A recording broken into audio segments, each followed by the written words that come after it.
Our planet and everything on it relies on biological diversity for health, vitality, and stability. The value of enhancing biodiversity in the vineyard isn't just social and environmental. It also offers economic advantages, such as biological control of pests, diseases and weeds, and improving soil quality and stability. Biodiversity provides a greater range of resilience for the ecosystem to support production of our exceptional wines.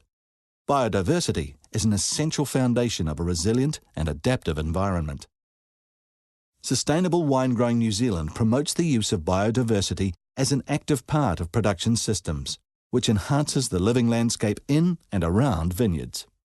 In 2012, 86% of Sustainable Wine Growing New Zealand member vineyards surveyed had an established biodiversity program. Marlborough's famed Wairau Plains have lost most of their wetlands since Europeans began settling the area in the 19th century. The Rarangi wetlands weave through Witherhill's Rarangi vineyard, forming part of the largest freshwater complex in the plains. It's home to rich and indigenous flora and fauna, including rare and threatened species. Witherhills launched the Rarangi Wetlands Conservation Project in 2009 to protect, replant and encourage native birds and animals. Central to our sustainability policies is a commitment to keep improving. Looking to the future, we will continue to protect the places that make our exceptional wines.